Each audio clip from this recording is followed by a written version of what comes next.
Improve it, peeps. Welcome to today's show. Today's show is going to make you laugh. It's also going to give you some tangible. So I want you to sit back, relax, because you're going to hear from the comedic, hilarious Paula Jane Newman. So Paula is known as the real deal. She couldn't be fake if an Oscar depended on it. She's a global clean comic, MC, event host, inspirational, motivational speaker, voiceover, improv artist, theatrically trained actress, meditation instructor, and nonprofit founder. Her clean comedy is infused with wisdom, inspirational gems, various voices, silliness, and acts out that do deserve an Oscar. Today, we're talking all about how meditation can help you reduce stress and how Paula Jane has infused this career with comedy and meditation together. It is a fantastic show. It's here to guide you. It's here to give you some more tips and tricks in your tool belt, my friends. This show is dealing with our theme for August, which is all about health. So this is our final show for August. And so I want you to take out a notebook and pen and get ready to improve it with Paula Jane Newman. Hi, new friend.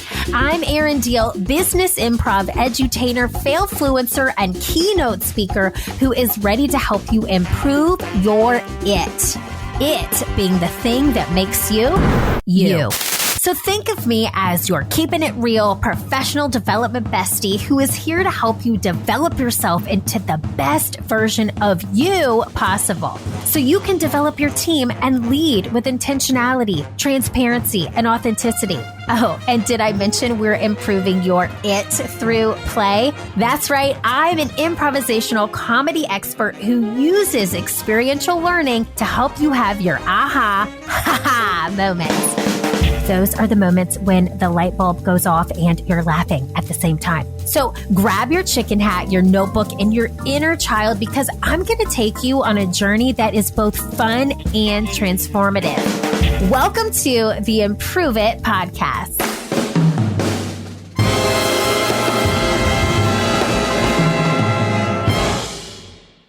Oh my God, Paula Jane. Thank you so much for coming on this show. You are a delight. I'm like, you know, when you can feel people's energy, you've just already like given me a shot of caffeine. I've taken an espresso shot. I'm feeling good. You feel like a warm hug. I'm here for it. Thank you so much for coming on. Oh, my pleasure. Thank you for having me. That's my specialty, igniting a spark in you, right? A true teacher isn't dogmatic. True teacher finds something that just ignites a spark within you. And I'm glad. That's right. When people have their own spark lit up, then I don't have to do most of the work, actually. That's right. That's right. And I got to tell you, my cheeks are red. I'm like, I feel my face. I'm like, this is a good workout for my face because I'm smiling from ear to ear. I am so grateful that you're bringing your spark to this show. I want to set an intention for the audience, for you. So what's one word that you want to give to our listeners today? I'm going to take a moment, actually, because something didn't come in right away. And then my head got involved. Right? Like the conversation of what words should I say? What words have been said? What hasn't been said? Do you need to be different? And I need a moment to be quiet and just see what comes up for the betterment of this recording. Hang on one second. Light. You know what I love about that? That you called attention to that inner dialogue too, because that is amazing because that goes through everyone's mind. And sometimes we think that we have to say things a certain way, but you actually set that expectation like, hold on, I need a minute. And then the word that came to you was beautiful. And I feel like you're already giving us that light today. So thank you. And I feel like I needed your spark and light today, Paula. Paula Jane, I needed you. So let me say this. The inner dialogue right now. My inner dialogue was, what a disappointing word. You come up with anything more lame? Seriously, Paula. Light? What? Well, I love the word light. Honestly, Light love. You have love on your sweater. If you can't, no one's watching this most likely, but they're hearing this. She has the word love all over her sweater. Watch it. Watch these smiles from ear to ear. Mine is a very cheesy grin. It's a beautiful grin, and I am super here for it. And I'm also super here for this conversation because you take the things that I love in my own life and why people tune into this show, comedy, and you use it to help others. You are a chronic pain warrior for over 20 years, and you sought meditation after experiencing a work-related injury due to repetitive computer and office work. And you did that as an alternative to long-term pain management without using pharmaceutical drugs.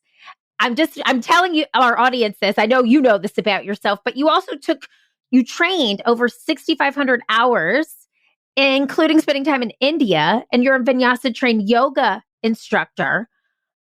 All of these things just blow my mind because you take everything that I love and you've combined it into this impactful career filled with light. So I want to start with how you made the connection between your teaching method and comedy healing. How did you get to this place? It wasn't first of all, I think you should be my cheerleader because that person you introduced is phenomenal. I think I need to record that every morning for when I wake up. Yes. But I will tell you, it was not a fast path. The fast path was not happening because no one had trained me. And I believe as a collective consciousness, we're not training people to learn how to listen to your own calling and your own path. It's very much a fear-based orientation of get educated, get a career, find someone that fits in with that, maybe have a family. Oh dear, that doesn't work out, but did you have savings? Do you have a backup plan? Oh, you're sick. Oh, I wonder why you're sick. That's the constitution of like the collective of how you survive in the 20th, 21st century. And so the path that I found, I will honestly say, came out of aversion rather than charm because I was doing the deal. You know, I came out of drama school. We were the first year to ever go to Los Angeles. I got myself in a movie. I was in the first Pirates of the Caribbean, and I was hurt right before I had this movie. And I was in a relationship that I thought that's what you're supposed to be in. Someone who was pursuing the arts with me. They were like the writer director and I was the performer, and we've been dating for a while. And I thought, well, that's what you're supposed to do. You're supposed to lead towards the whole long-term thing, arm in arm with the career. And everything came crashing down. I got sick to my body. I couldn't put my arm out straight. I couldn't sit up for a period of time. And a relationship that wasn't really going any further, not because of who we were, but because it had served its purpose. It was what it was. And that person was my best friend before we sort of started dating. And in my brain, I was like, oh, well, maybe this is how it works. Like I was still trying to figure love out in my head rather than in my soul, right? And anyone who's been around the block enough will know that love doesn't deal with the head. But that's what we've been trained for. Someone must fit into my circumstances. Somebody must fit into my lifestyle. Yes, that's great. You're more likely to meet someone that way. But what is something that shows the test of time has got nothing to do with material matter at all. The longevity of a relationship is something that's connected within. And this isn't answering the question at all. It's interesting though. I'm loving it. But okay. So wait, let me pause you there because I like what you said. You were listening to this fear-based path that you thought that the society tells us that we must go on. You were listening to essentially your mind, not your soul. So tell us how you started listening to your soul. Great. Well, the first thing I had through circumstance, I found meditation. I'd heard meditation helps with pain. right? And I was too young to be living on these medications. And what was occurring was the more meds you gave me, the more my body had a tolerance for it. And it would just put my mind out for a bit, not too much, or I'd pass out and I wasn't functioning. And I was going back to the fear. I was like, how am I going to retire? How am I going to meet anyone? I'm too young to have this. No one will like me. So I was seeking various meditations to help deal with my mind. And I knew the only way to really get free of this anxiety mind was I had to put everything down that was masking it and be willing to look at the stuff that simply came up. Right now we're in a more aware consciousness of anxiety. But I had this sort of, I don't know if it was like a dream or sort of a vision, whatever you want to say. But I always thought, well, what if I was in a place where I had all the money in the world and I had everything at my disposal? Because I thought, oh, if I had more money, I'd have better healthcare, right? Or I can make myself look better. I can, because in America, only certain things are covered, and in workman's comp, it's hardly anything. And I had this idea of, what if I was Queen Paula? What if I was back in more of a Renaissance time? And those of you who are looking will see I look like I walked right out of an English period film. I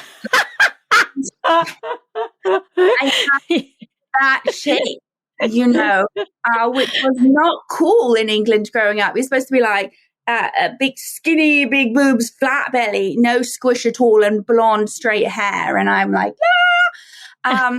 And what if I was Queen Paula there, and what if I had all the jewels and riches? I had this moment of, I would still be in my chamber complaining to my lady in waiting, right? I would be complaining that, oh, the jewels are just so heavy, Yeah.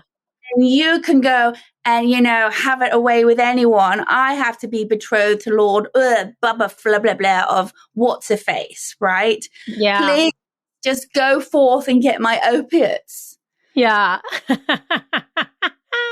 So, okay, what did you put down? What did you have to put down to see through this mask? Well, I had to put down all of the prescription medication. I had to put down all of the alcohol that I was using, any, what we will now people use gummies or they smoke weed or whatever. I had to put all of that stuff down and be willing to take a hard look at whatever emotion came up. What was my part?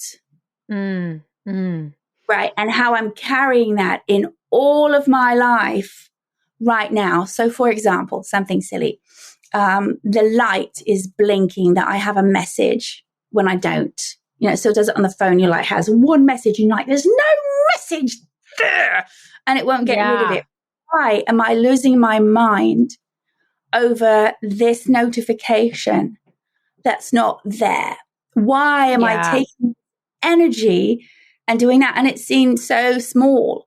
And at the time, there wasn't so much, Bluetooths going around and whatnot. And I was this blinking light, and we were still using landlines as much as, cell phones. And it really was able to come and underneath it. Like, why does it bother you, the flashes? Oh, it reminds you there's something you're supposed to do. It reminds you that it's a landline and you don't have a headset that works right, because I can't hold a phone up. I still can't hold a phone up for extended periods of time. And right now, no one does anyway. So it doesn't actually matter.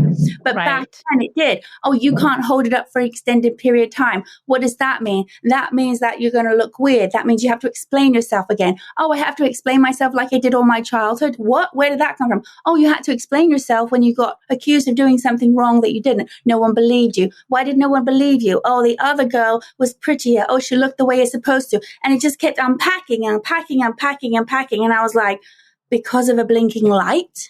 Yeah. And when that I started to see it was never about the light. And I started to viscerally have a connection to why the light bothered me, not an intellectual thing. I was able to start to be removing my emotions and my self-worth from the blinking lights. Like, it would still Or I then had the space to be, I know what? A thought would come, let's just unplug the sucker and see what happens. But it was like, I have got to win over the blinking light. Yeah. Right? Rather than let's just check out why it's doing that, and removing all of these emotions that are in my body about this thing that's occurring. Totally. Okay. Can I ask you a personal question? Are you still sober? Do you still not use alcohol or any type of pharmaceutical? Yes, it'll be about 20 years in September. Congratulations, Paula Jane. That is amazing. That is amazing.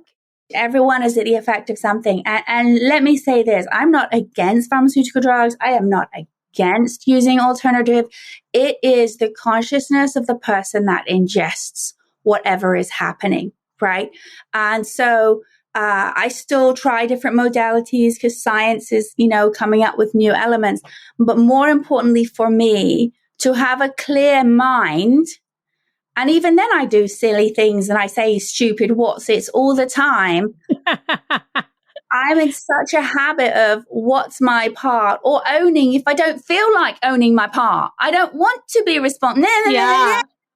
And reveling in that, and then realizing, that does not feel good in my body. Yes. Can I tell you something? I always believe in the collective consciousness, and I believe in universal love, and I believe in all the things that you're saying. And I feel like you and I were supposed to meet right now. I am dealing with post-concussion syndrome. I had a concussion. I'm dealing with just the aftermath of that. And I always believe things happen for you, not to you. And I got to tell you, one of the biggest things that I've taken away from this experience is how much I was polluting my mind and my body with things that I thought, like alcohol, CBD, like putting things in my body that I thought I needed to let go, or to be more social, or to show up in a different way. And I've actually realized that I am more aligned in my own self and my own highest good without those substances. And it has been an eye-opening experience, because socially we are conditioned to drink socially. You go to a bar, what do you want to drink? You go to a restaurant, what do you want to drink? I mean, I can't tell you how empowering it has been to realize that I don't need these substances to make me feel whole, and also how much clearer and how much less anxiety I know I have because I'm not putting those into my body. I also don't want it because my head hurts all the time. So, but like, that is so refreshing to hear. And it sounds like it sent you down this path of mindfulness and meditation. And I want to ask you about that. How this chronic pain led you to meditation. What did your meditation practice look like in the beginning?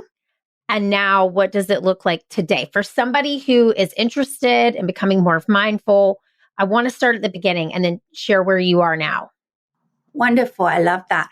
Yeah, it started with what I had done years in like drama school and yoga, like, breathing out through your sphincter, trying to sit quiet.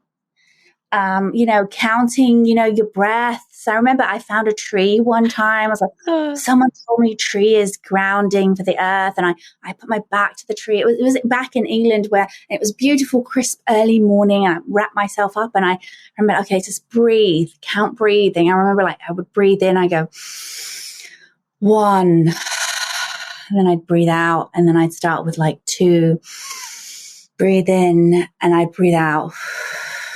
And then the mind started.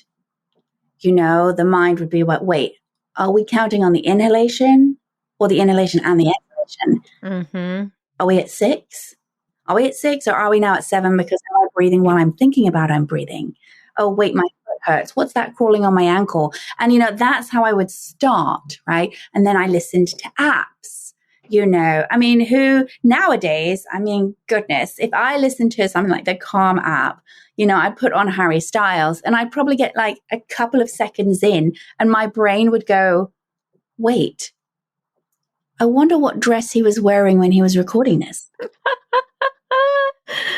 Right? And I will start thinking. And so I started on what I call all the general things that are out there now. It's beautiful because there's more of an awareness of if you meditate, you're not a weirdo. There's enough celebrities that do for forms of meditation, but none of that was getting to the core of what I needed. I'd already tried it.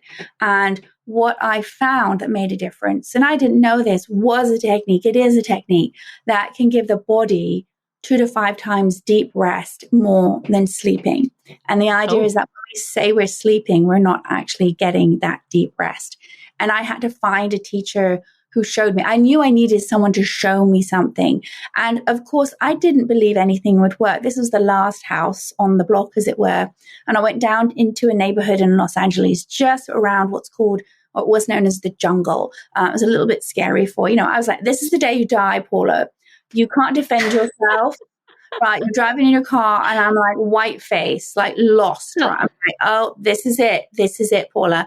And this woman sort of did this little ceremony and she whispered a sound. And she said, now do the meditation. And then I want you to go home and then you're going to come back and I want you to try it on your own. And I was like, oh, this is it. You've gone to the flipping Moonies cult at this point. Lost it. And I sat down at home. I still have the clock. I looked at the clock. I imagined like 20 minutes. I closed my eyes, had this sort of like sound thing she gave me. And I had 20 minutes. I had like pillows under my arms and back of my neck. And I would slowly open my eye, check the time. It went so slow, so slow. I lay down. I thought, well, that was blooming awful. I'm never doing that again. And then I lay down for what was my regular 3-hour nap because I couldn't sleep at night. So I wasn't getting full sleep. And within about 5 minutes or so, I was trying to make my body go to sleep. And my body was like, nah, we don't need this.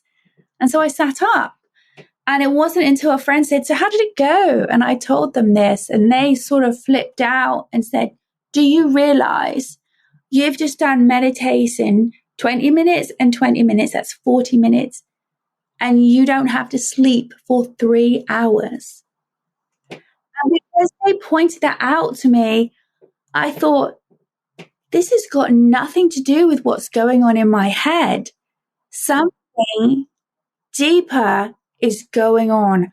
I don't understand it, but I suppose I should go back for the next session and find more. And it was through that experience of it didn't matter what was going on in my brain in this 20 minutes. This was beyond my immediate comprehension, and something was happening on a deeper level physiologically. And then as a result, I got to the point with, well, what can I do to make a living that's not body dependent? And I thought, well, and this is like basically my thoughts. Like, I'm not this amazing, like naturally enlightened person. I was like, well, I could be an old lady on a hill with my walker, gray hair, and an English accent teaching meditation and be considered wise. And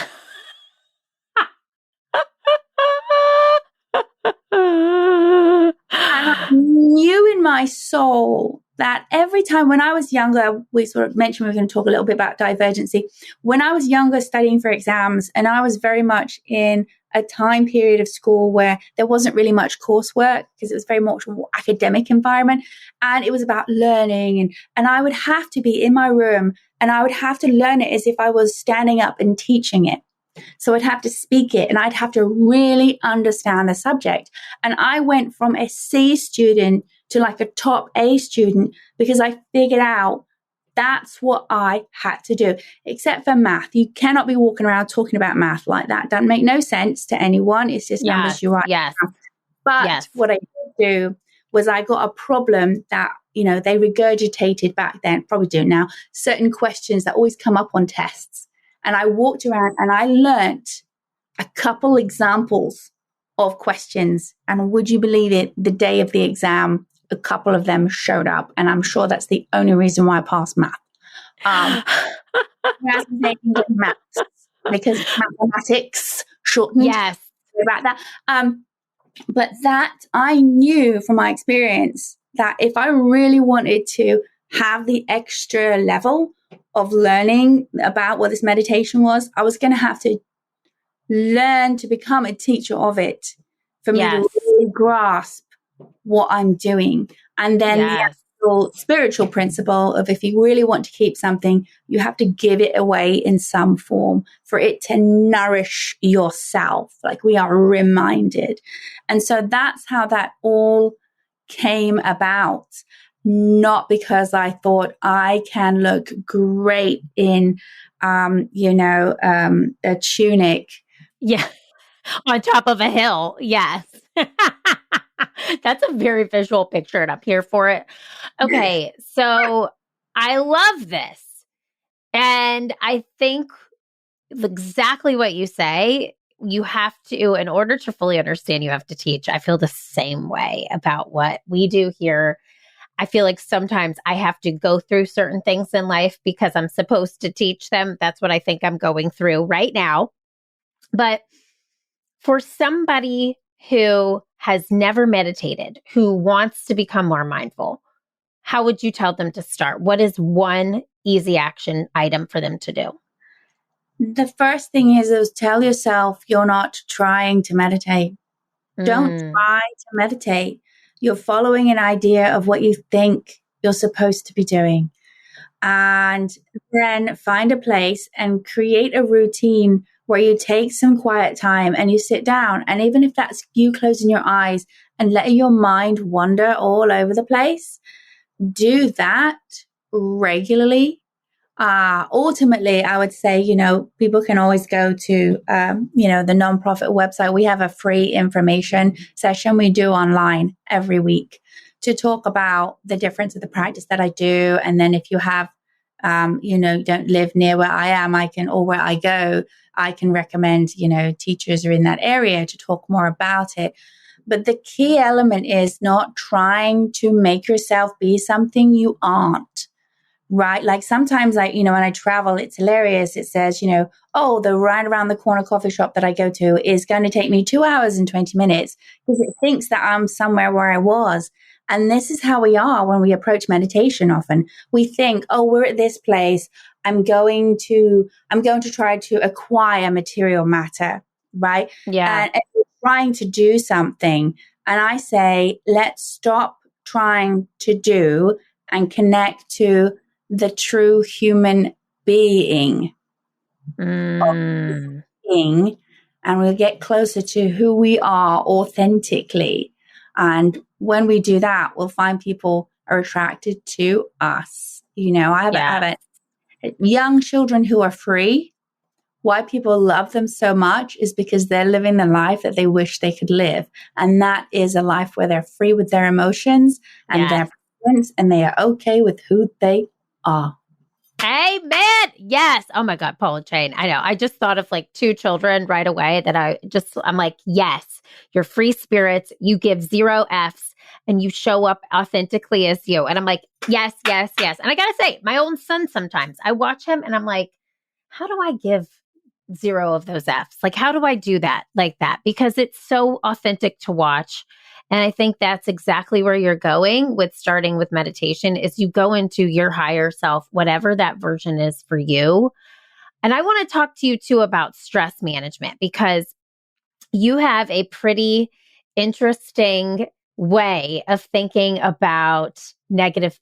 I'm thinking about negative thinking. So you have a pretty unique take on that.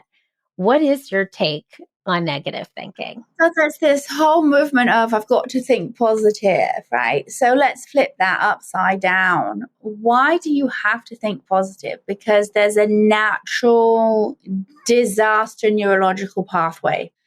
It's okay for in the moment when people say, it's going to be okay. It's going to be okay. And my brain is like, up yours.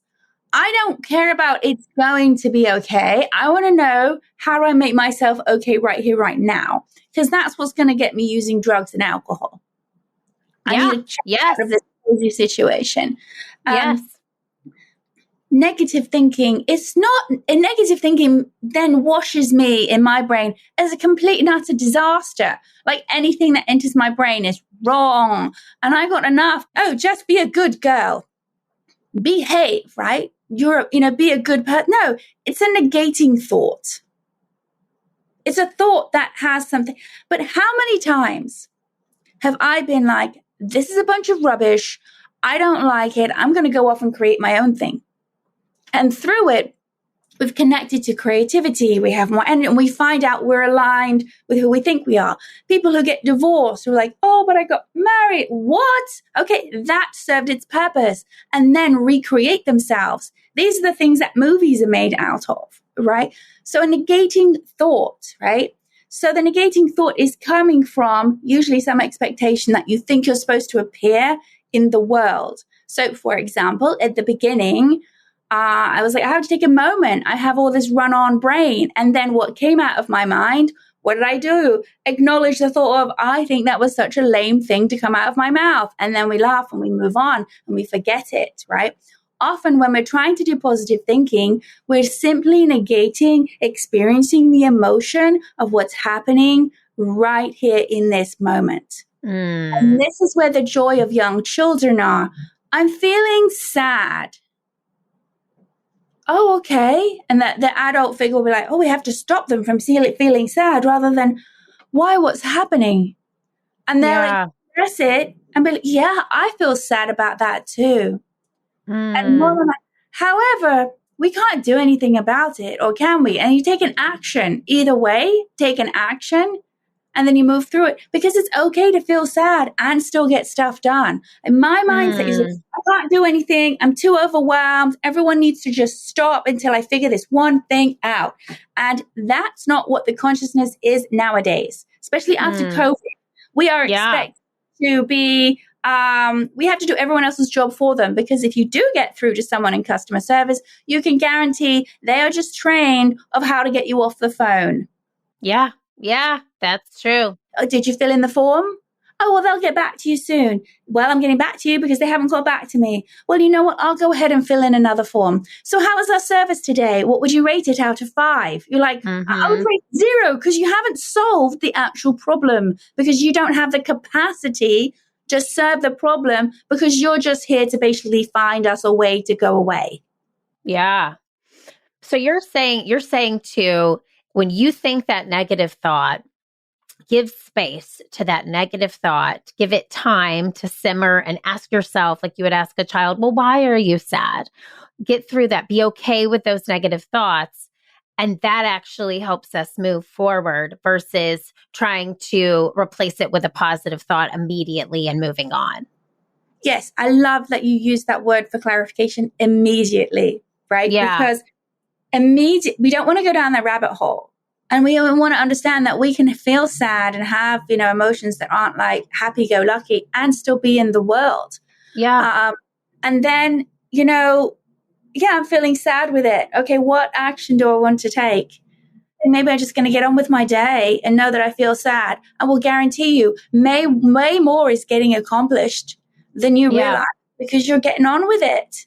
And sometimes you have to do that, pull you up by your bootstraps. But unless one has acknowledged that feeling, like this is the great art with comedy, is one can have a joke, one can have a set, one can know that it works.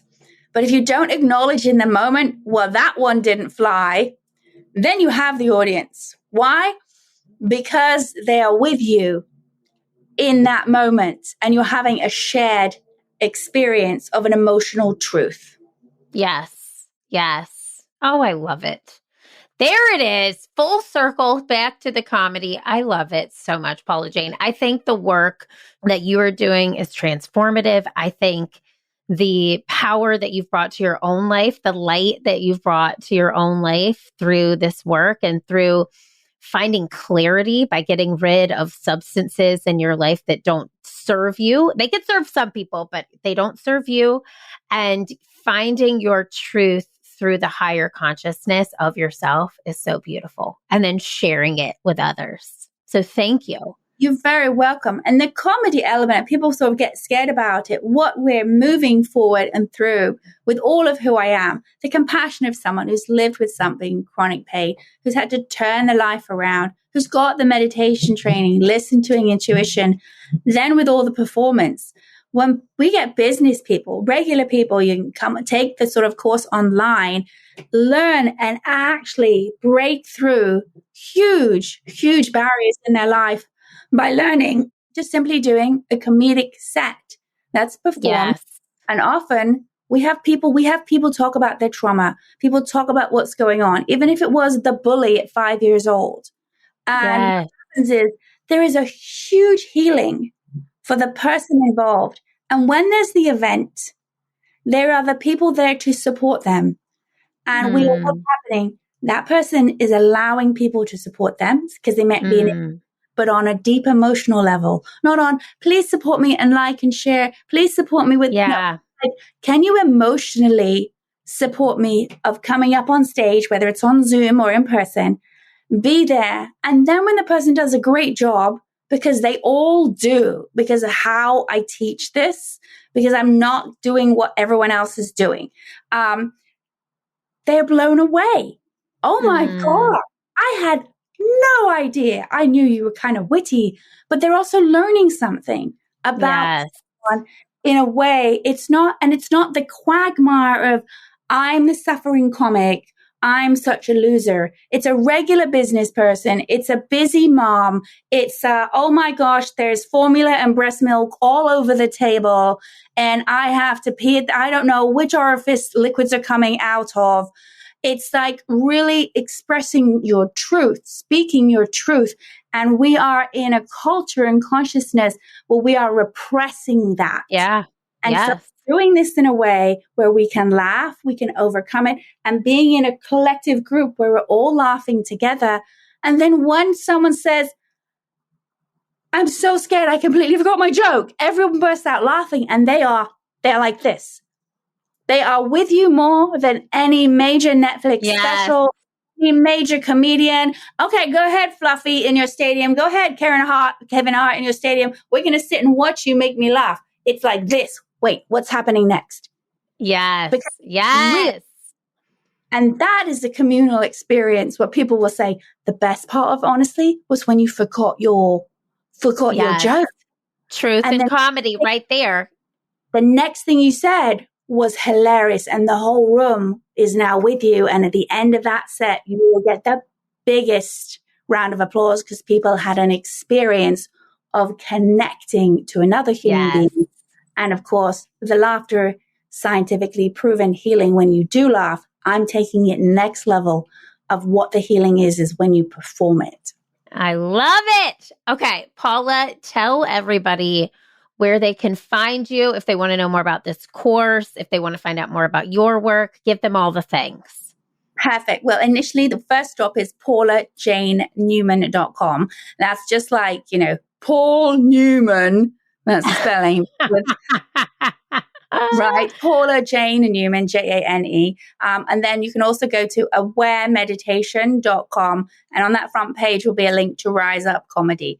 Rise Up Comedy, through there, you can see some of the videos of regular people.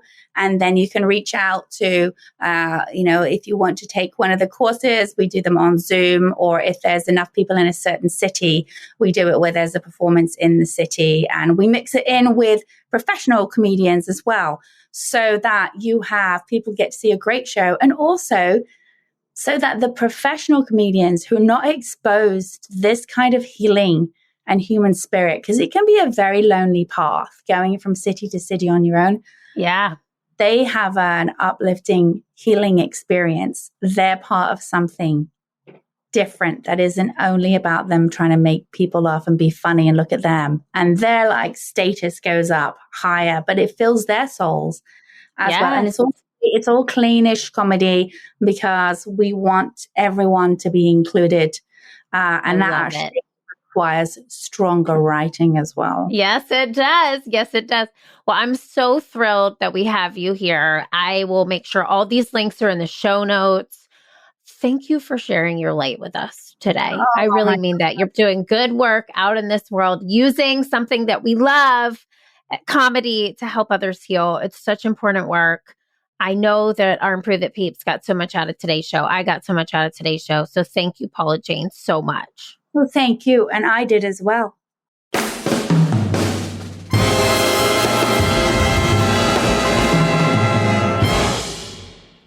Improve It peeps. Paula Jane is a light. That intention was true. She is a light. And I hope that today helped you think about your own levels of stress and how you can mitigate those by incorporating meditation into your day-to-day. She has a great course online that you can look into if this is something that you want to put into practice for yourself. Let me say this. I myself was skeptical of meditation as a way to reduce stress. When I first started my meditation practice, it was in 2017 as I was going through my journey with IVF and trying to conceive.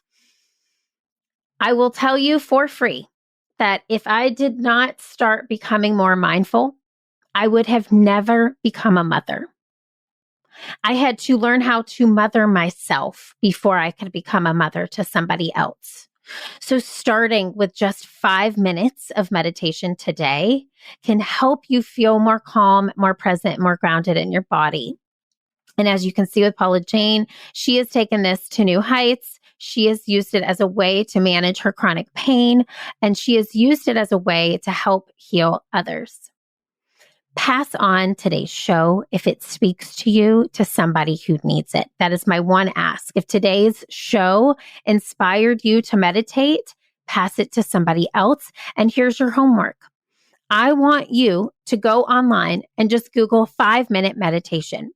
I have a great one to share with you from Gabby Bernstein. She is one of my favorite spiritual leaders, and I'm going to find that for you now. Do you hear me Googling? It's called Positive Energy Meditation. We'll put that in the show notes for you. It's 5 minutes, just gives you a dose of positive energy to start your day. Start there and see how you feel for a week. 5 minutes of meditation can go such a long way. I am so proud of you, Improve It peeps. You know what I'm going to say. I want you to keep failing, keep improving, because this world needs that very special it that only you can bring. I'll see you next time. Hey friend, did you enjoy today's show? If so, head on over to iTunes to rate and subscribe so you never miss an episode. Now, did I mention that when you leave a 5-star review of the Improve It podcast, an actual team of humans does a happy dance? That's right. So leave a review for us on iTunes, screenshot it, and send me an email at info@learntoimproveit.com. I'll send you a personalized video back as a thank you.